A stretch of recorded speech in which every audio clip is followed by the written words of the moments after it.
नमस्कार दोस्तों, पिछली कथा को आगे बढ़ाते हुए वेशनपायन जी कहते हैं जन्मजय, श्राद्ध के बाद पांडवों के कुटुंबी बहुत ही दुखी रहे।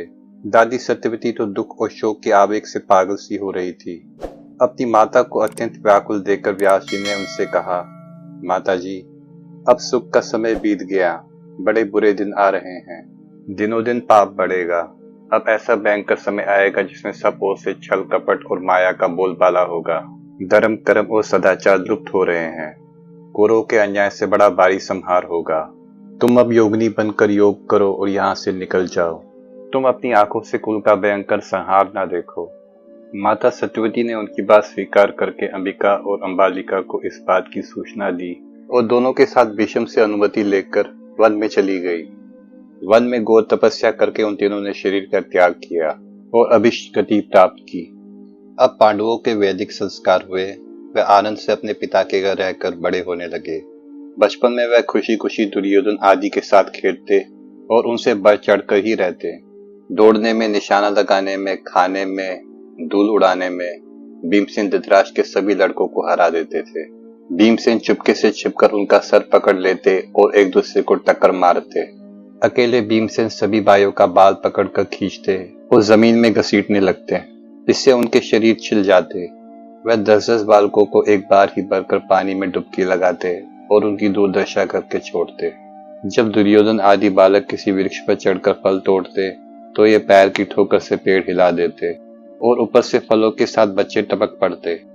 भीमसेन को कुश्ती में, दौड़ने में और किसी प्रकार के युद्ध में कोई नहीं हरा पाता था। भीमसेन होड़ के कारण ही ऐसा करते थे। उनके मन में कोई वैर विरोध नहीं था, परंतु दुर्योधन के मन में भीमसेन के प्रति दुर्भावना ने घर कर लिया था। वह अपने अंतःकरण के दोष से भीमसेन में दिन रात दोष ही दोष देखता था। मोह और लोभ के कारण दोष का चिंतन करते रहने से वह स्वयं दोषी बन गया। उसने यह निश्चय किया कि नगर के उद्यान में सोते समय भीमसेन को गंगा में डाल दे और युधिष्ठिर तथा अर्जुन को कैद करके सारी पृथ्वी का राज करे। ऐसा निश्चय करके वह मौका देखने लगा। दुर्योधन ने एक बार जल विहार के लिए गंगा के तट पर प्रणाम कोटि स्थान में बड़े बड़े तंबू और खेमे लगवाए। उनमें सारी सामग्रियां सजाई गई और अलग अलग कमरे बनवाए गए। उस स्थान का नाम रखा गया उदक क्रीडन। चतुर रसोइयों ने खाने पीने की बहुत सी वस्तुएं तैयार की।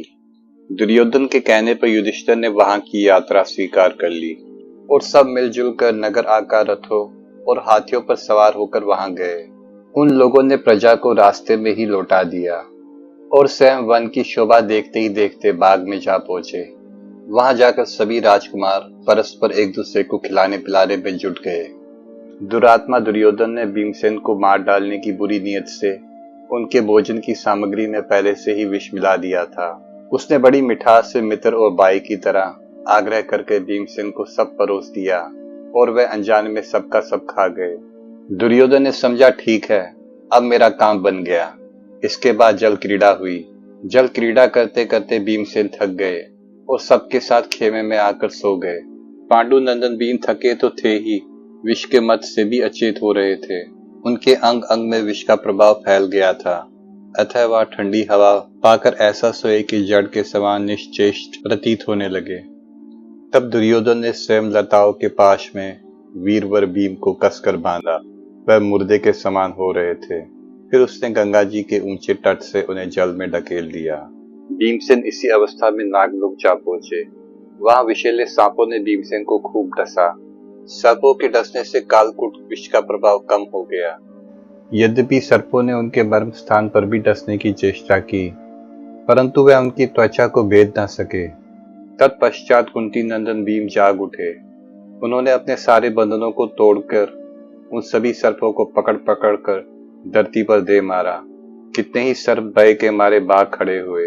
भीम के हाथों मरने से बचे हुए सभी सर्प इंद्र के समान तेजस्वी नागराज वासुकी के समीप गए और इस प्रकार बोले, नागेंद्र एक मनुष्य है जिसे बांधकर जल में डाल दिया गया है। वीरवर, जैसा हमारा विश्वास है, उसने विष पी लिया होगा। वह हम लोगों के पास बेहोशी की हालत में आया था, किंतु हमारे डसने पर जाग उठा है और होश में आ गया। होश में आने पर वह महाबाहु सारे बंधनों को शीघ्र तोड़कर हमें पछाड़ने लगा है। आप चलकर उसे पहचाने। वासुकी नाग स्वयं भीम के पास आए। उनके साथ ही आर्यक नाग ने भीम को पहचान लिया आर्यक नाग भीमसेन के नाना का नाना था। वह भीमसेन से बड़े प्रेम के साथ मिला। वासुकी ने आर्यक से पूछा, हम लोग इसको क्या भेंट दें? इसको बहुत सा धन रत्न देकर बेच दो। आर्यक ने कहा, नागेंद्र, ये धन रत्न लेकर क्या करेगा? आप प्रसन्न है तो इसे उन कुंडों का रस पीने की आज्ञा दीजिए जिससे सहस्त्र हाथियों का बल प्राप्त होता है। ये बालक जितना रस पी सके उतना ऐसे दिया जाए। ये सुनकर वासुकी ने आर्यक नाग से कहा, ऐसा ही हो।